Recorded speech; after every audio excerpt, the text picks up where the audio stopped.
being able to stand in front of a user group is a skill that's fallen by the wayside. And I want to give a simple example from today. People might know I run once a week. I have a class that's an online class, my experiment in online learning, called Web for Business. And people join us for an hour a week on the telephone on Tuesdays at noon. And I try to make it during crunch hour for people who do it lunch hour. And we connect using RAdmin to one computer. So we can, RAdmin is one of the remote access programs I advocate. And it's special, each one has a special superpower. RAdmin's superpower is that you can have multiple users looking and controlling the same machine at the same time.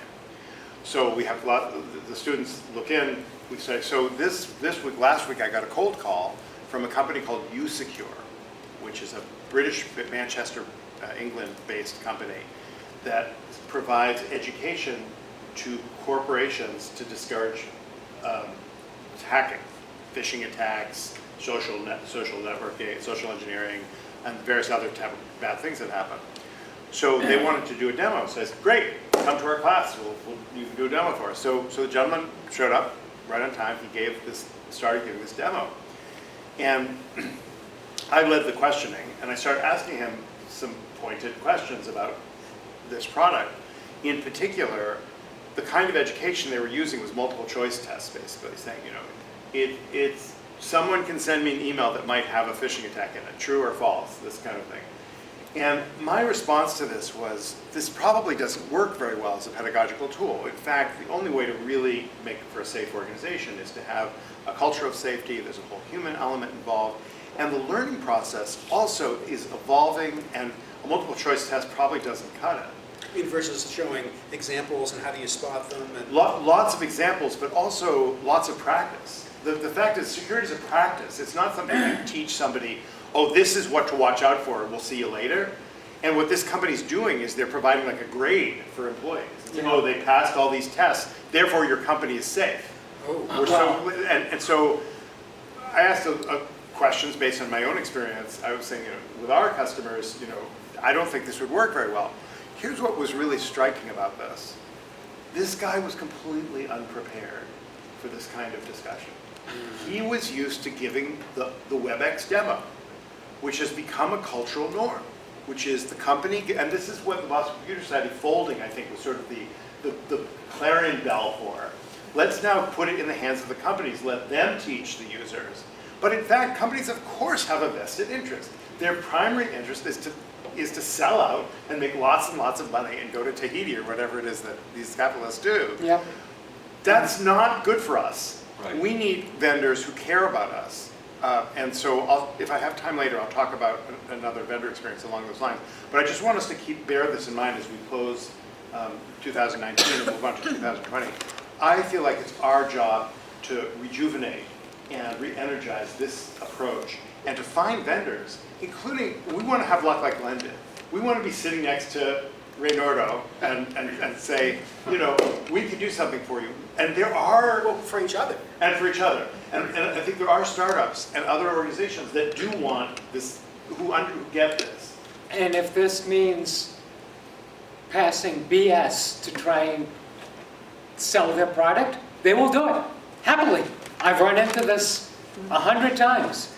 I was at a presentation by a company pushing mobile device containerization. And they were talking about how containerization is where you can put corporate apps in a container on a person's personally owned mobile device. Oh, and they're safe somehow? And it does several things. One, it secures the devices from being hacked from outside the container, even in the device. It also prevents you from transferring data outside the container for corporate espionage. And it secures the data, and when you leave the company, you go into the control panel and delete your container off your personally owned device. That makes a lot of sense. And they said it's device agnostic. It can work on either the iPhone or the Android. It's beautiful, it's good, great, wonderful, and omnipotent. It's the greatest thing to come down the pike since sliced bread. My intuition ticked. Something didn't sound right, and I started asking them questions. Turns out, it worked as advertised on the iPhone, but on the Android, not so much. The Android's like the Wild West. Well, now it's pretty much stable. You have the Android operating systems that all the Android devices use. So I think it would be a good segue. Glenn, do you have any more to add to your story? No, I think that's a Thank you. good way to. So And thanks so much for getting us started. the importance of user And groups everybody is, else. the importance of user groups has not decreased. If anything, it's increased. I think you're right. Because tech support, go online and read a FAQ article. We'll be happy to provide tech support, $80 up front, please. The amount of laziness. Oh, documentation? is shocking. What's that? Yeah. Or obsolete documentation. Yeah. Yeah. That they don't take down or update or at least many companies have a date on the article so you can tell how old it is. Or you get somebody in India that says, in an Indian accent, reboot the machine.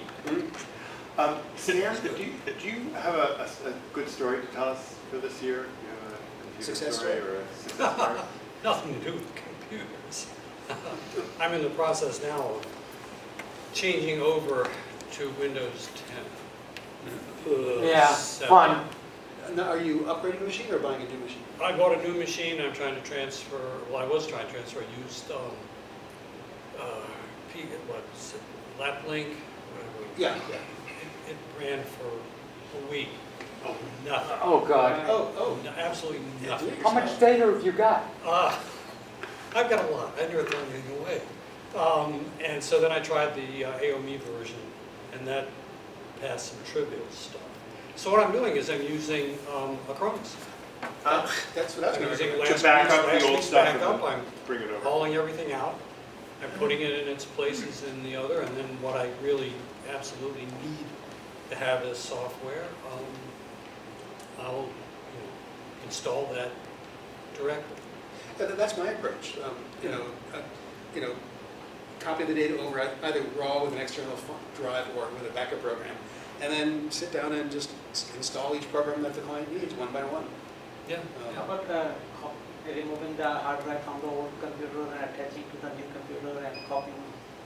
Oh yeah, whichever method works. That's but- much faster, Yeah, no, I've got a backup drive, and it's coming off the backup from the backup drive, which I plugged into So, the new computer. Gee, are you talking about actually literally taking the drive from the earlier computer and Older attaching computer it? and attaching that. So the I would speed is strongly much urge faster. against that method, and here's why. It's just I'm a huge believer in layers. So if you first do an Acronis backup of the original computer, first of all, my experience is that when computers know they're going out to pasture, they tend to get kind of crazy. So if you have an Acronis backup, you've got everything, and you don't have to worry about the old computer. Except with a couple of exceptions, you can get everything you need. Yeah. So then you bring the Acronis drive to the new place, and then you do a restore from Just the Acronis data. drive. Usually just the data, not usually the programs. I will note for people that Acronis has 3 different ways of accessing data. So just to just outline it. So one is you double click and you get this Acronis-like thingy that lets you copy files, and I don't recommend that for a lot of heavy data copying. It's much slower and it tends to crash. The second method is a mount, where you mount the drive. Glenn taught me that originally. And it gets us on the drive letter. And it becomes a drive letter. I actually find that sometimes lately, particularly lately, you get all kinds of weird privilege issues with mounting. Acronis did something strange in the newer versions where it doesn't work very well. So I've switched to a third method, which is to actually go into the Acronis program and run the restore part of the program. It lets you pick the directories you want to restore. You can pick where you want to send it, and then you do the restore. Oh, okay. So it unpacks and just dumps everything. Exactly. And the privileges, the And- permissions are fine. You know, I find sometimes that they're not, but they're good enough. You click on it, it says you don't have permission, but then it takes permission. Okay. So, yeah, I Okay. thought it worked pretty well. I'm just dragging and dropping. You can do that. And then the next stage is I get 2 Windows 7 computers that I work with. One of them is the personal stuff, and the other one is the work stuff. So the work gets transferred over to Windows 10, nice new computer. It's got an SSD drive in it, and a regular hard drive, and it's a i7 or something faster than hell. And so but my old work computer, the motherboard is kind of, well, the clips on the memory chips have broken. No. Yes. Oh, that's not a good thing. Things like that. You got So I some bought a new toothpicks on it? motherboard. but it's been sitting in storage because I haven't done anything with it. So what I'm planning to do, and the personal computer, I don't know if it's just all the junk on it, but it's as slow as molasses. It's an i5, but it's slow, really slow. So what I'm going to do with that one, because it's not critical, is put the new motherboard in the old box and move that with the hard drive from the i5 to the other computer, which is actually, it's an Asus, whatever the A6 or something like that. A8, it's like an 8 cores. So it's a totally different system, right? And so it's going to bark. But meantime, I've got a Windows 10 backup, Windows 10 copy that I'm going to put on the machine after I put it in its new home. Oh, so you're refurbishing? Yeah, so it may start to choke and everything, but then before it gets a chance to do anything really terrible, I'll upgrade the system and everything will be fine. Why don't you slave the old hard drive in the new machine? And then just copy everything over. Because I'm moving the whole thing over. Oh. A helpful hint Yeah. that I do. Whenever I load a new program, I create a document that has the registration key or the password. Yep. So I think I call it licenses or whatever, but I mean, call it registrations. And it has all of those. Yep. You have a single document with everything in it? Well, I might have several documents, but it's in one folder. Yeah. Bauer Advisor. Yeah. Bauer But again, Advisor I backed would be- up, and that's backed up several times. Again, if I ever have to recreate it, it's very easy, oftentimes to get the programs. It's just until it comes out, what's your registration key? Again, so that's good. I also have a folder that if I download some small programs, not, Office or something like that, which I have on the disk or whatever. Right, but you I'll put them in another directory, either starter files or whatever, so that if I have to restore, I can go to that. And, so if there's some small programs from the internet, I have to start a file and it will automatically go out and get the small programs or whatever. I do the same thing. For the, so I have the registration of the licenses, and again, just a habit, whenever you get a new program, just either put it in one document or create another document in this folder, and you'll have it. If you never need it, that's great. If you ever have to restore and do the program, you have the key. If you have to put a new version in, quite often they'll allow you to once you have a valid key, Right.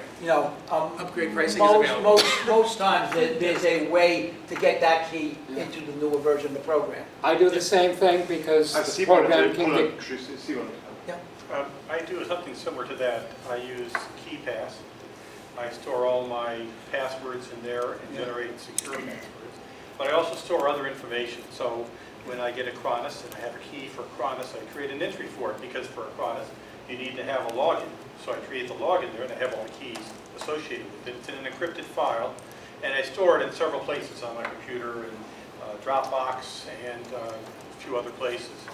Also, when I install a new software on my machine, I download the software. It goes into the download directory. If there's any keys specific to that, I would store that in there with the same name, but with the .txt. And then I don't ever remove it from download, so that if I have my download directory, I have all the programs that I've installed in my system. Yeah. And I'm going to be doing this in actuality because I have a Windows 10 that goes blue screen every time it boots. So I'm going to have to... Yeah, I create a downloads folder Hold on. outside of the downloads folder that's in the user profile from the browser, and install Glare Utilities, I install Firefox, I install Bauer Advisor, I install Process Explorer, whatever. I put a copy in there in case the working copy gets corrupted, then I have a copy already available. I don't have to go hunting for it on the internet. If I pay for a piece of software like Glare, I'll put a document with the license key in that folder. That's exactly what it is.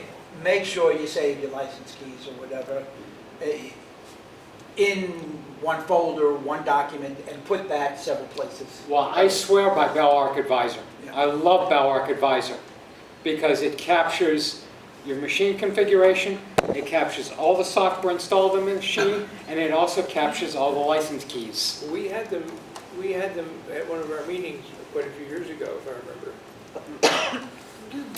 Theo, do you Way have over in Microsoft facility, way do you out have a story for us? Jones Road. What's that? Do you have a story for us? Oh, I do. Theo, do you have a story for us for this year? Yeah, the other day I couldn't get into Yahoo, so something happened, and I went on the internet and I said Yahoo telephone number, and I thought I was talking to Yahoo, but it turned out it was somebody spoofing it, Yeah. and so he kept talking and talking, and then What did they say? Did they want a remote into the computer yeah. and drop malware? Well, they wanted me to, they were gonna charge me $600. Yeah, and okay. They wanted it, I says, okay, I'll give you my credit card number. He says, no, we want a gift card. Oh, I have a Oh, client yeah. who scammed for $3 Yeah. grand. So- the same method. When I heard that, I says, forget it, I'll solve the problem myself. So I hung up on him, and then. That was a success, hanging up. It Yeah. was. I said, but as savvy as I am, they still snookered me because I You assumed. Googled Yahoo. Yeah, I thought I was. Who's really responsible? Whose fault is this, in your opinion, Theo? Who's really the evil genius behind this problem? Oh, Well, Yahoo is no longer Yahoo, it's owned by Verizon. No, it's not Under Yahoo. oath.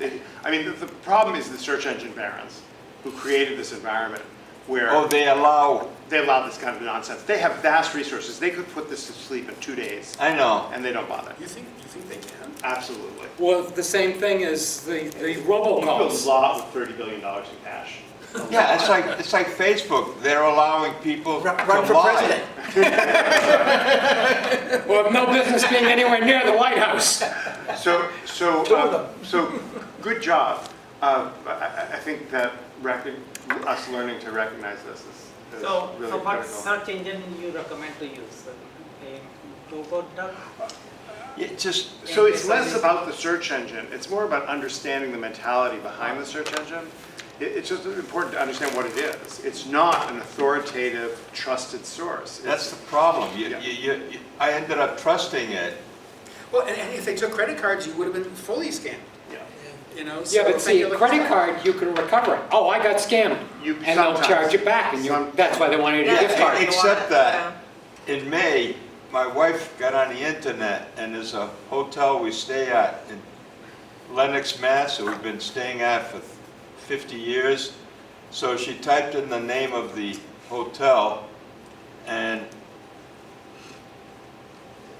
the name came up with a phone number, so she called the phone number, and it turned out it was Expedia, which is supposed to be an up and, Yeah, so you can book a Right. room at the So that she didn't hotel. realize she was talking to Expedia, and they let her, they made her believe it was the hotel itself. Yep, Wow. So she charged $1,000 Ouch. for the hotel. So when the bill came, I was shocked because normally when we book to the hotel, they charge the first night. Oh, Right, no, right up front, and then after you stay and you're leaving, then they charge the remainder. And that's very customary. So I looked at that and I says, what the heck? And then I saw it said Expedia, on the MasterCard thing, so I called them up. Oh, so then I called the hotel and they said Expedia never talked to them to give them the money. So I called Expedia and I got somebody in India and he ran me around for 2 hours. Yeah. I was trying to cancel it. So I hung up and then we booked the hotel separately. This time I knew what I was doing and so we went there and it cost us $1,000 extra. Did you recover the original 1,000? No, because I called my MasterCard Yeah, and they put it on hold, but then they worked with Expedia, and Expedia claimed that they paid the money to the hotel. doesn't matter.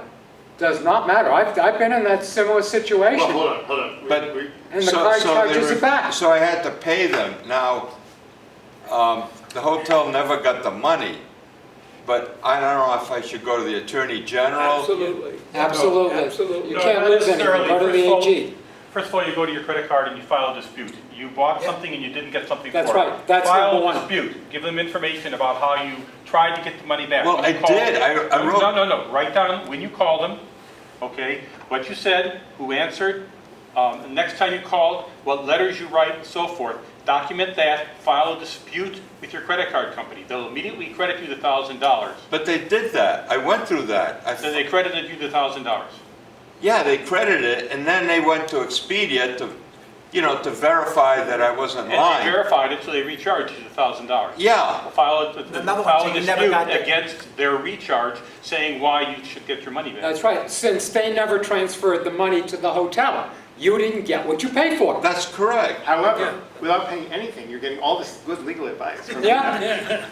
Well, maybe you also need a letter from the hotel to back. Yeah, I need a letter saying that they never got the Well, I think the money. letter from the hotel to the credit card company would Yes, that's what I'm saying. would reverse That's it in right. a second. Don't deal with Expedia. Expedia Well, doesn't care. No, I'm done with that. What's remarkable about this Right. is that this all stemmed from your wife making a perfectly reasonable move. which was Absolutely. to go I online don't and fault look her for at all. I like, she went online, she looked for something, but we have this system, so we And it- definitely want to think more and talk more about. G, do you have a story for us?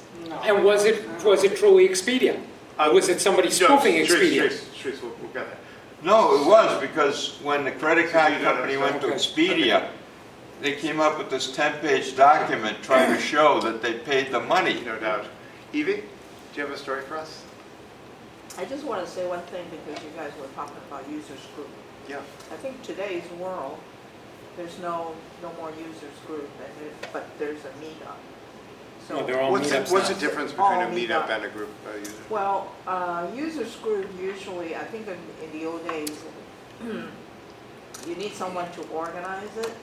And the reason Boston Computer Group Yep. Boston went Computer Society? down, that was because there was only one guy Well, Jonathan who Robert was the organized it founder. and do everything. Well, no, but they had a staff. at the They had a board of directors and they had a staff. Right, but you need someone to Be the lead cap- that. The captain of the ship. And the guy was, I think in his 60s, finally he says, I'm done with this. And, you know, he was looking for someone to No, he wasn't step that in old. or, He wasn't that old. He He was started the young. BCS when he was 14 years old. And that was the early 80s. okay, Yeah, whatever, the school whatever the library. reason Yeah, they is, ran about 10 years. was, and Well, there's he- nobody stepping Yeah, he in may to, well want to, I don't remember, I knew at the time, I think he probably wanted to move on, Go to but graduate school, it wasn't just his No, problem. it was a I was larger- involved. larger process. I was involved with the board at the time, You mean the Boston And- Computer Boston Society? Computer Society. And they made a big deal about how we'd met our mission and there's nothing left to detail, there's nothing left to talk about. So- The computer users nowhere to find help. Right. They don't need us So- anymore. so that They was- were basically lazy and didn't want to do it. Well, we and in don't, the old days yeah. also, users group, as you remember, every users group, depending on the company, right? So often a Novell was the, relationship. right, the support. Novell, yeah. I mean, when you have a users group, you need someone to come to support technology, right? So, well, I think it depends on the theme. I mean, the Boston Computer Society Macintosh Users Group continued after the BCS folded Right. because, you know, one of the organizers knew somebody at MIT who would get them the room for free. right. And, So- you know, somebody brought soda, Right, somebody brought chips. Well, Exactly. Bossug Some was the survive. same thing. Yeah. Bossug was the Windows Server Group. Some Security survives and groups. continue on because people chip in. People wanted to make it happen, yeah. but could Right, you say you more wanna about, continue on. with a meetup? A meetup is Meetups, more. anybody, I believe Meetup is anybody who wants to. Well, you have to pay a fee to start a meeting. Right. Over a certain What's threshold. the Right. fee? $80 a year, I think. It's over a certain threshold. If it's like 15, More? 20 users, it's no charge. 180. So is the meetup, do people, are most of these meetup groups just like pick up basketball games or a bunch of people Yeah, get yeah, together? oh, yeah. Yeah, As opposed to an established ongoing No, group? I recently received a few Meetup notices and there were serious technology group from Yeah, I've been going to some of these MIT groups. people and come together, and they were talking about some kind of technology, or even like, black hole, or, So what a meetup is something that uses meetup.com by definition. That's right, for calendar So and it's just a scheduling. particularly, or it's one method of organizing your group. Well, but the Yeah. thing is, But that the people who, okay, the platform is the marketing. If you started a BNUG meetup group, Yeah. you have to pay the fee, put your thing up there, and now you're visible to thousands of meetup users who are looking for something to do. And you're side by side with, 30s and 40s dating clubs, wine tasting, spelunking, technology groups. Right. It's a really cool, You can start your own, broad, right. But we've been on Meetup for a long time, right? Yeah. So it's been almost useless for us. I think Yeah, it's, but seems you to don't be for actively us. use it. but wait a minute, we do. We're posting in it. And once in a while we'll get somebody. Well, but my point is that, whether you think there's a pickup basketball game or a 30-year commitment, Yeah. it totally depends on the people who are running the given meetup group. I'm part of the Society of Professional Consultants, which has been around since 1980 something, around BNUG's age. And sometime in the past 4 or 5 years, someone had the bright idea to create a meetup group for the SPC. And, long story short, they've gotten some interest in their consulting group. Now, their mainstay is a monthly dinner meeting. But in the meetup thing, they advertise a free, Friday lunch once a month as a low-key, no-cost, come meet us. So, no pun intended. I've also been, since my chamber closed a couple of years ago, I've also been going to business networking meetup groups. And, those are as varied as you can imagine. Some are long-standing, with an actual, Tuesday morning at 8 a.m. networking group that's sort of sponsoring it. But they're happy for anybody to show up and hand out business cards and chat about stuff. And they'll mention their morning group, but there's no hard sell there. And just last month I went to, the second or third meeting of this lady who's a virtual assistant. And she just craved some collegial, contact. So she just started this thing, and we had some great networking. A huge range from someone like me who's been in business 20 years. I sat next to a lady who's just started like the previous month as a professional translator. Although she's a native-born Japanese speaker, so she's been doing some, side gigs. So, it's and this group will go on as long as this lady wants, as the Adam. assistant wants to make it happen. So it's totally on her. Where's it going to meet? When is it going to meet? What's the structure of the meetings? She was a stickler for don't click I'm going to attend if you're not going to attend.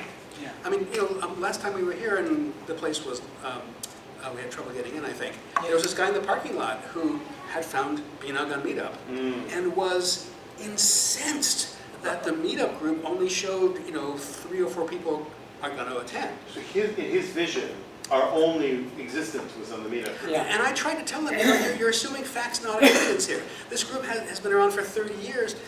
Someone who's a member of 30 years, you think they're going to bother to click on Meetup I'm going to attend? They just show up. Meetup strong suit. So he was so biased and tunnel visioned on the evidence for a Meetup, and he left. Meetup strong suit is its calendaring and especially its scheduling function. You click on the link, you're going. So it lists your picture and who's attending. The organizers get a printout of the number of people and who they are that are attending, so they can figure out what they need for food and logistics. That's its strong suit. So And I guess, some but of the groups are free. Evie seemed to be hinting at something though. You were saying that there's been a transition from users groups to meetups. And meetups seem to have less responsible organizing principle. Like it seems like there's less of them. In Yiddish we say a macher. There's not a person who's pulling stuff together No, as it's much up as to a you. meetup. No, it's up to you. There has to be somebody that's pulling it together. There's no central person, If but you each start- Meetup group I guess what I'm has to saying have a is responsible partner. it's more like a bit of a cultural thing. So I think when people started a group in the past, the irony is the ease with which one can start a group in some ways makes the bar lower. Like if you were going to start a group 20 years ago, you had to do it blended. You had to hustle. You had to really work hard. You had to get a sponsor. You had to do it. Now, you put something on the internet, you've got a group. Yes. And I think the result is a much wider level of commitment and quality. But when I'm looking at Meetup groups, I mean, I do an assessment kind of like when I'm looking at an auction on or a listing on eBay. There's not exactly a rating of history of as a buyer or seller, but I say, are there past meetings? Are there future meetings? You know, how many people are signed up so far? Does the description of the group sound like someone who knows what the hell they're talking about? Or do I still have 50 questions after reading the listing? And I've had all those experiences. And some are free, some are $5, some are $100. And some are just front ends for workshops. But there's a one key thing, up to my opinion, is doesn't matter if it's a users group or meetup group. If you have something that attracts people, people will come. Yeah, something of value. Yeah, something of value, because, you know, we're spending 3-4 hours one night of the month coming here. I mean, other people, if there's no value to them, they'll put their 3-4 hours on something else. So if there is a value there, and people will come, and they will join, they will, you know, participate, and they will contribute, and so on. And there is a mechanism to report back to the powers that be who run Meetup to say, I mean, I'm working on reporting one organizer as abusive to me personally. Long story, I can tell you. But you know, I asked for more information, and she just repeated her previous thing, and I pointed out that she was repeating herself, and then she just got abusive. And when I clicked to report this conversation as abusive, the technology didn't work, so I'm going to have a tech support call, you know, to the Meetup platform. I run in the flip side of that. So, Martin, do you have a, Sure. and Sharice, do you have a success story I you want do. to share? So Martin, why don't you go? And Sharice? Oh, sure. I thought of 2 or 3, but I'll just pick one for the moment. In my work, I do both in-person computer help and remote, you know, using LogMeIn. So I have this client in New York City that I've never met in person, but she's the sister of a client I have here. So I help her, you know, phone/LogMeIn. Almost always talking on the phone. She's not the easiest person to work with, especially when she gets flustered or scared, because she's a therapist. So her computer is all part of her billing for her practice. And when stuff doesn't work well on the computer, I'm not a therapist, but I suspect, her fear spirals out of control. You know, if I can't get on the computer, I can't run my business, I'll go bankrupt, you know, it's just like, so a couple of times we had issues on different sessions. One time basically it turned out to be the keyboard, the other time it basically turned out to be the monitor. But imagine, you know, you fire up your computer, you get, you know, your username, you're going to type in your user password just to drop into Windows, and you type your password, and it fails. You type your password, it fails. You carefully type your password, caps lock is off, it still fails. So she calls me in a panic after doing the pounding her head against this wall. And, you know, I think I could get in through LogMeIn. So I said, you know, I don't know, and she's like almost yelling at me, like it was not my fault. But I basically said, you know, for all I know, it's a problem with your keyboard. Keyboards are cheap. You know, $10 you can buy a keyboard. Now she's physically disabled, so that's a daunting task. And I sometimes say, in calmer moments, maybe you should have a spare keyboard like in your closet, you know, just for this kind of situation. I always say that with clients with wireless keyboards. And I said, okay, well, try this. Pick the keyboard up, you know, turn it so the keys are facing the floor, and, you know, sort of whack the edge of it. And sure enough, a piece of paper fell out. You know, and thank God, right? Because, you know, to spiral off into, you know, this is a $10 keyboard, well, I can't get down on the floor to plug it in. It's like, you know, do you want to make up more obstacles, or do you want to solve the problem? And then similarly, a few weeks later, you know, we're talking like her monitor apparently, and this is always frustrating on the phone, you know, all of a sudden there's nothing on the screen. And how many times have someone said nothing to me when there's really something, but it's really nothing of interest? Well, I said, are you saying that it's black? Solid black. That's my core question. And for the first time, the answer was yes. And I was like, okay. So long story short, thank God she had somebody else in the room. The power cord wasn't loose in the power strip. But, you know, imagine her panic, thinking my monitor died. You know, But Martin, she's a therapist. Aren't they supposed to, you know? Have you worked They with her? advise other people on No, how no. not to panic and be angry. And Oh, no, But Martin, I would love to add the story about your discovery of a local resource. I think that would be really Oh, yes, sorry. But just to Teresa's point, I've had enough therapists, I have plenty of therapist clients. It's like my sweet spot. And the nicest ones have told me with a laugh, oh, we're just as screwed up as anybody else. We just have a little more insight into it. Especially the pair of therapists I work with who are married to each other. is that why one of the roommates I live with is a freaking nut? I had a roommate once who was interested in psychology, and the rest of us at the other end goes, yeah, she needs therapy. God help anybody she gets as a client. So doesn't this one. Anyway, so Adam's nephew happened to be in New York 5 years ago when this lady was moving to her now Windows 7 machine. And he was a godsend to have somebody in the room, because it's the same. So no, I was lovely to have Charlie available, and she loved him too. It was amazing. It was like, but Charlie got married, moved away. Somewhere in there, her office mate I think had some computer issue, moved to a new computer, and she's on 34th Street in New York, and by some miracle, this office mate found this computer repair support place, shop, whatever. 25 staff members. It's huge. Oh, I didn't know this. Yes, Okay. huge company. Okay, literally on the same block. I got into Google Maps and it was like across the street, down the block. So, we were ordering a new machine, getting ready to order her a new machine, a Windows 10 machine to move to, because the whole Windows 7 ending thing made her nervous, even though I tried to reassure her. Adam had the good idea to have the machine shipped to me. I would install as much software as I could, ship it to her, and then remotely, finish the job. So I was doing a little research and I stopped because there were some new things to decide about that I hadn't thought about. So I just sent her those questions and she was like, oh, I'm really sorry. My sister and her techie boyfriend ordered me a new machine shipped directly to her. And I thought, that wasn't the plan. But then when I realized she had found this place across the street, they were going to do the transition. It was like, I was off the hook.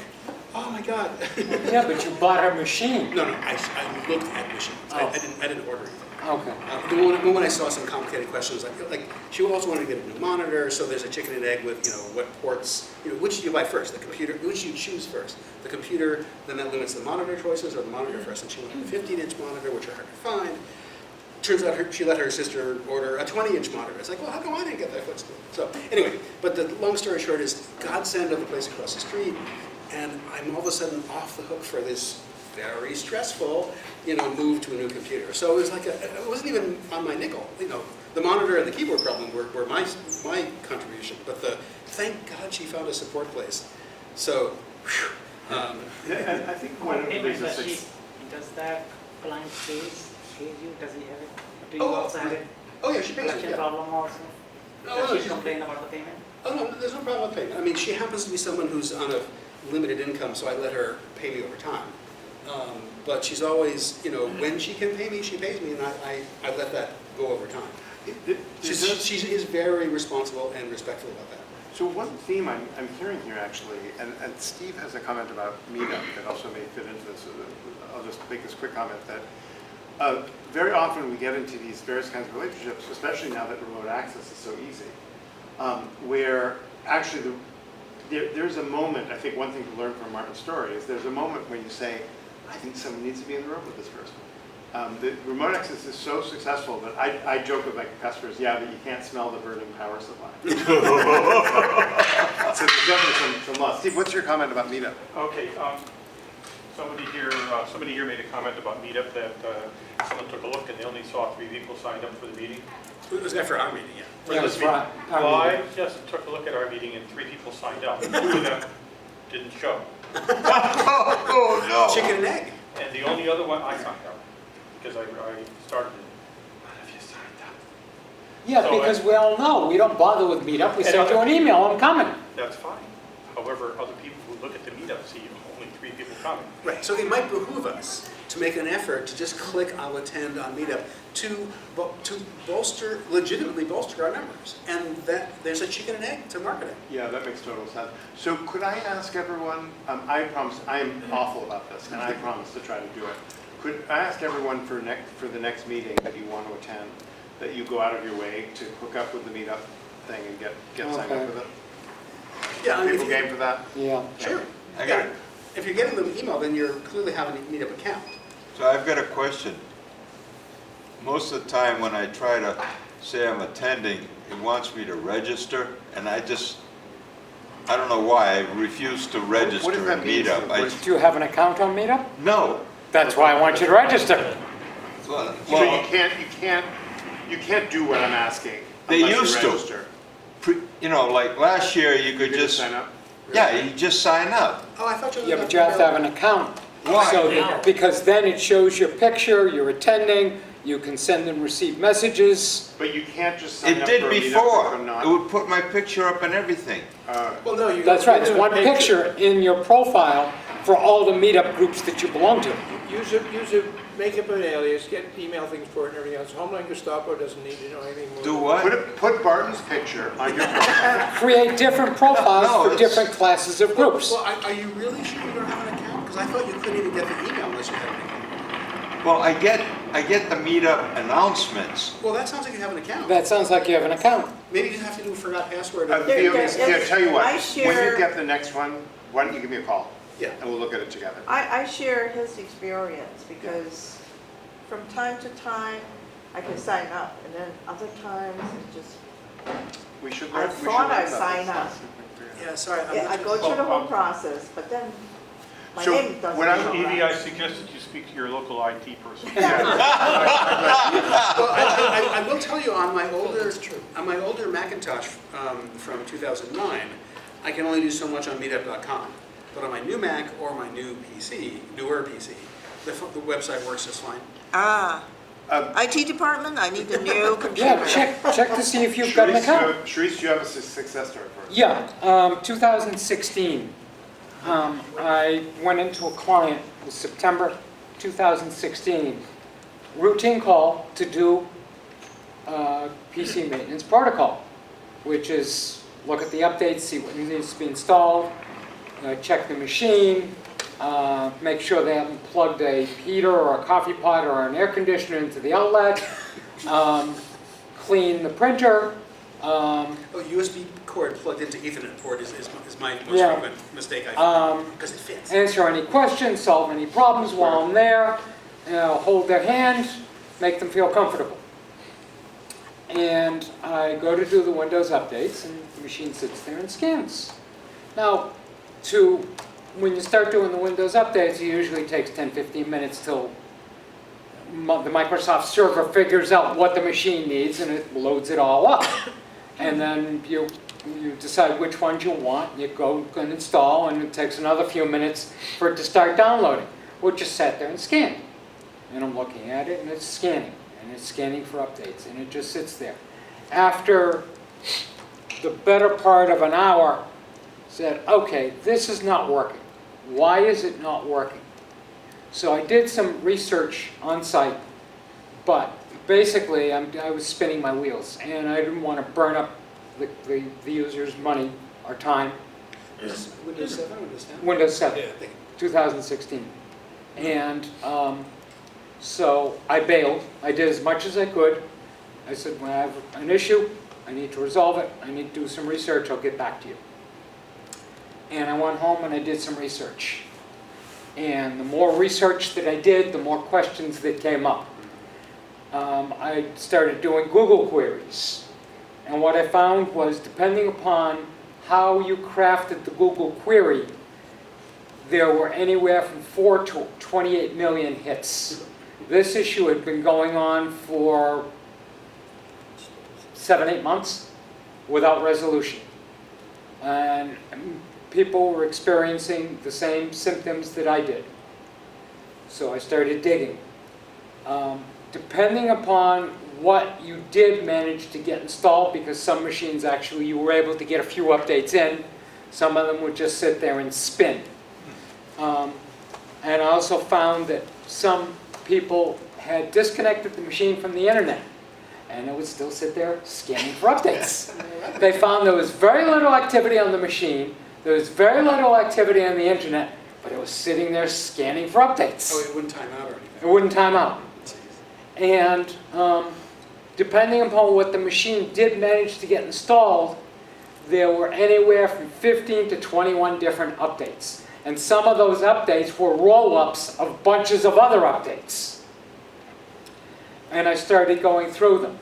I found one update identified in February of 2017 that, it was from 2000, it was February 2016, but when I discovered it, it was targeted originally at graphics processor units. Some users reported it solved the problem. Okay? I researched it as I'm reading through it. I have very strong intuition, especially with computers. I develop almost a synergistic relationship with the computer. and something didn't ring true to me. So, okay, I put that on the back burner. I started doing more research. I found other updates. I found an update that was targeted at solving the problem.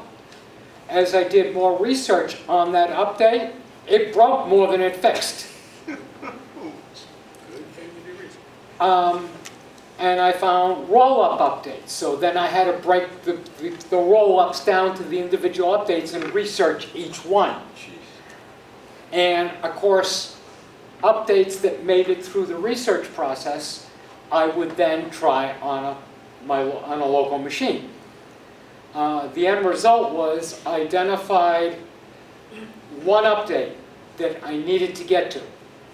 KB 3172605. Once I got that update installed, the machine would happily cooperate. Wow. But it was getting that one update in, because a lot of machines would say, I'm sorry. Oh, She's calling to thank you. no, it's my nutty roommate. Oh yeah. So once you got that updated, This update is not appropriate for this machine. Wait, the one that worked? The one that worked. How, you got a message saying it worked? Yeah, it came up on the message came up on the screen. This update is not appropriate for Wait, this so how do you machine. know it worked if you wouldn't install? Because there was another update, KB 3030269, that Microsoft reissued from a year before because it was hanging machines. And they reissued it. If 2605 would not go in, you installed that other update and then try to install 2605. okay, so it paved the way. It paved the way. But they reissued it from a year before when it was hanging machines. I also identified several other ways to get 2605 in by installing other updates, and then you would install 2605. And it took, after going through all my users, it took several months. And then I had one user, she's always on a first name basis with IT, because if a machine's going to screw up, it's going to be her machine. She has like this So, magnetic field. How could this one person, wait several months while you're researching, and how? No, once the first user, I did enough research that I identified 2605 and 0269. I then went in, tried it.